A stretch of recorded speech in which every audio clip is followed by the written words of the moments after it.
इस वीडियो में हम क्लास 10th की मैथ की सीरीज में आगे बढ़ते हुए नए चैप्टर के बारे में बात करेंगे।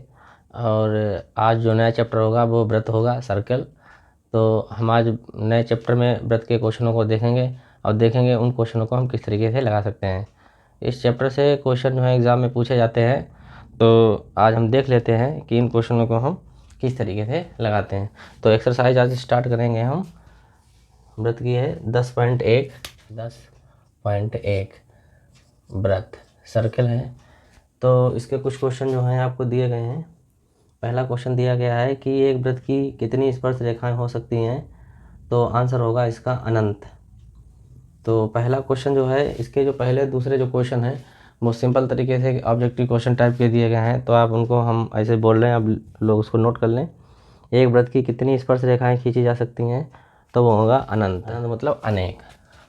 तो यहाँ पर पहला क्वेश्चन है, एक व्रत की अनेक रेखाएं खींची जा सकती हैं। ये है हमारा क्वेश्चन नंबर पहला है, उसका ये आंसर है। कितनी स्पर्श रेखाएं खींची जा सकती हैं, तो ये व्रत है।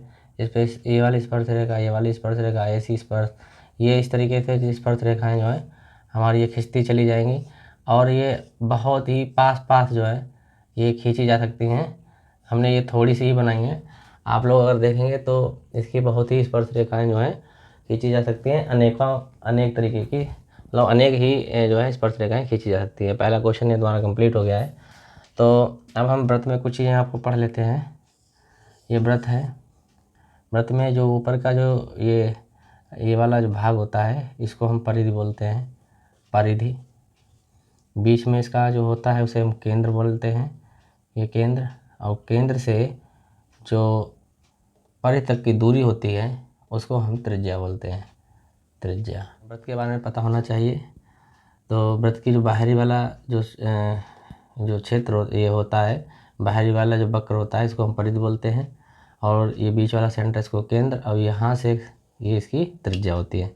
इसी प्रकार व्रत में अगर इस केंद्र से ये रेखा पूरी खींच दी जाए तो इस रेखा को व्यास, और इसे हम जीवा भी बोल सकते हैं, जीवा बोल सकते हैं।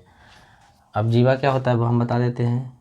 कोई व्रत है, इस तरीके का कोई व्रत है, इस व्रत में जितनी भी ये लाइनें खींची जाएंगी, चाहे छोटी हो चाहे बड़ी हो, चाहे बीच से जा रही हो, ये सारी रेखाएं अनेकों रेखाएं खींची जाएगी, सभी हमारी क्या हो जाती हैं, जीवाएँ हो जाती हैं। जीवाओं को हम इधर साइड चाहे ऐसे ही आप खींच लीजिए, चाहे आप इसका ऐसा बना लीजिए, इस तरीके। ये सारी रेखाएं जो होती हैं वो क्या कहलाती हैं, हमारी जीवा कहलाती हैं। जीवा को व्यास बोल सकते हैं, व्यास कहा जा सकता है। ठीक है, ये नोट करने वाली बात है।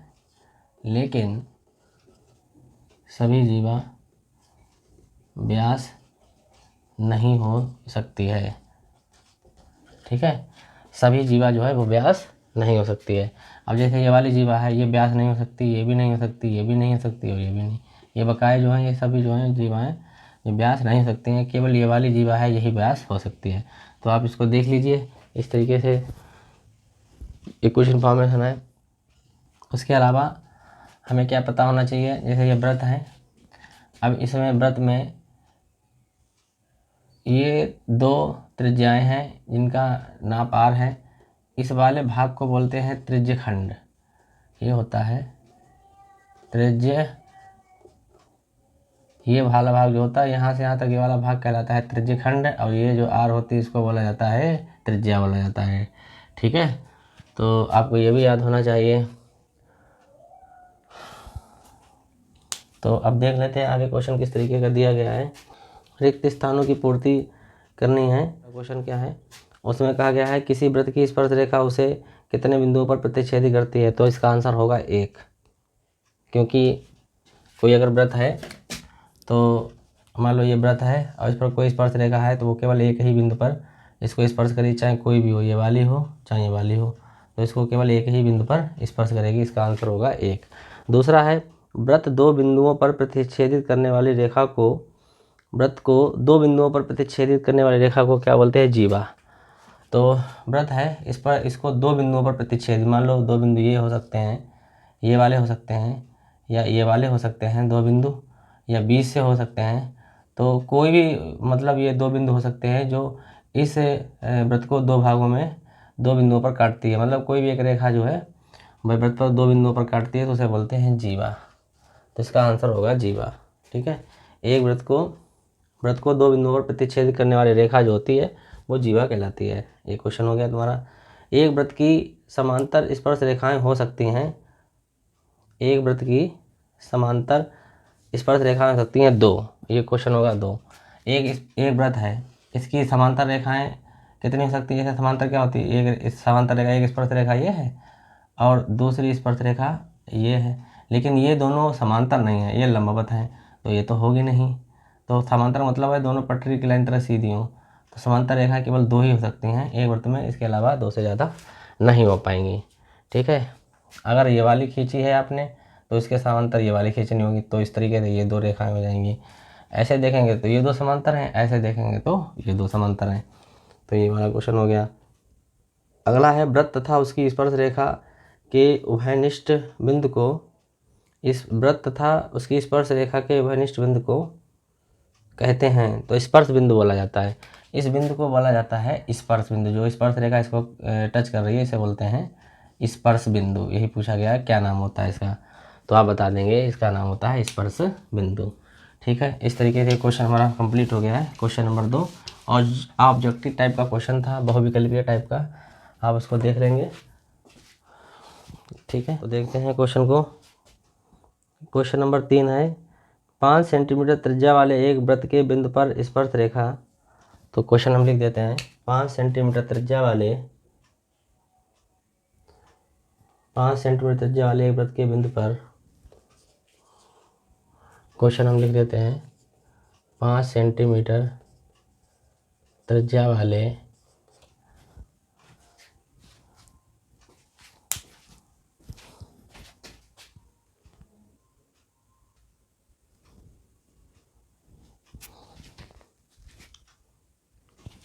तो अब हमने ये क्वेश्चन को लिख दिया है, तो देख लेते हैं क्वेश्चन को किस तरीके से लगा सकते हैं। तो इसमें जो है जो दिया गया है उसको हम देख लेते हैं कि 5 सेंटीमीटर त्रिज्या वाले, तो इसका आंसर हम यहाँ पर सॉल्यूशन इसका निकालेंगे, आंसर नहीं इसका सॉल्यूशन। तो एक वृत्त बना लेते हैं सबसे पहले। ठीक है, ये वृत्त बन गया है, थोड़ा बड़ा वृत्त बनाते हैं। एक वाला बन गया है, तो ये वृत्त है हमारा। अब हम क्या करेंगे कि ये जो वृत्त है इस वृत्त की त्रिज्या है 5 सेंटीमीटर, यहाँ से यहाँ तक 5 सेंटीमीटर इसकी त्रिज्या है। वाले एक वृत्त के बिंदु पर स्पर्श PQ केंद्र O से जाने वाली एक रेखा से बिंदु O पर इस प्रकार मिलती है। O से जाने वाली एक रेखा से बिंदु O पर इस प्रकार मिलती है PQ। P और Q एक रेखा ऐसी होगी, स्पर्श रेखा है, ये O है और केंद्र इसका है PQ। केंद्र O से जाने वाली एक रेखा से बिंदु O पर इस प्रकार मिलती है। ये PQ जो है इस रेखा पर इस प्रकार मिलती है, इस तरीके से इस प्रकार मिलती है कि OQ बराबर O से लेकर Q तक ये टोटल है 12 सेंटीमीटर। PQ की लंबाई पूछी गई है यहाँ से यहाँ तक, P और यहाँ से यहाँ तक, ये इसको मिला दीजिए। ये यहाँ पर 90 डिग्री का कोण बनेगा, 90 डिग्री का, जब आप इस पर लंब डालेंगे। और PQ की लंबाई हमें चाहिए, इस वाली भुजा की लंबाई हमें पता करनी है। ठीक है, तो टोटल तो हमारा ये है 12 सेंटीमीटर, और यहाँ से यहाँ तक की जो त्रिज्या है वो 5 है, 5 ये है तो ये भी 5 हो जाएगी।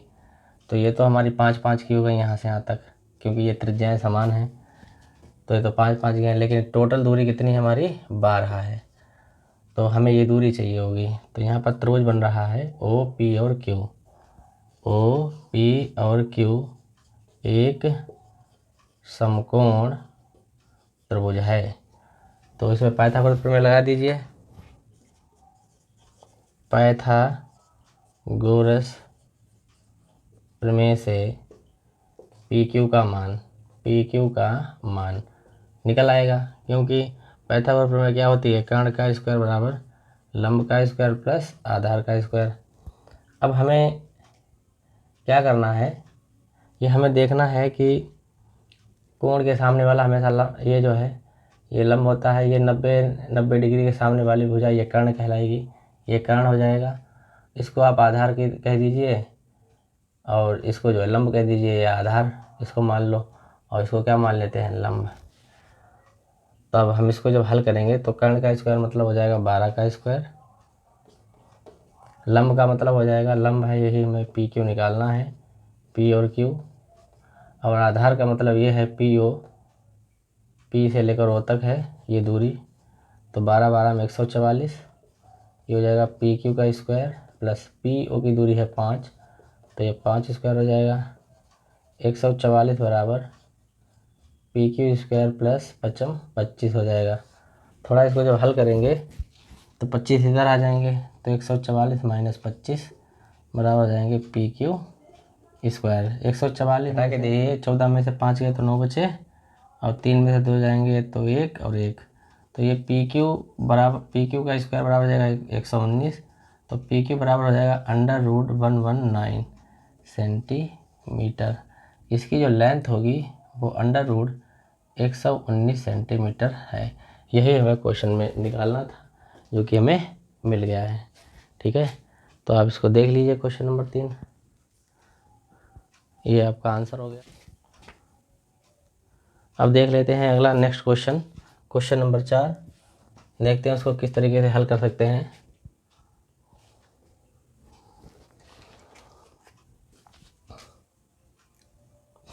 तो हम देख लेते हैं अगला क्वेश्चन, क्वेश्चन नंबर 4 जो है किस तरीके का है, उसे किस तरीके से हल कर सकते हैं। तो हम क्वेश्चन नंबर 4 को जो है लिख देते हैं, उसके बाद आप इसको देख लीजिए।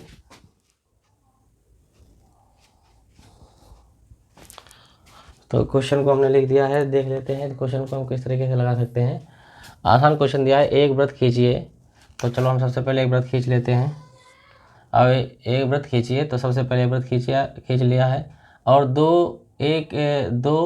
एक दी गई रेखा के समांतर 2 ऐसी रेखाएं खींचिए।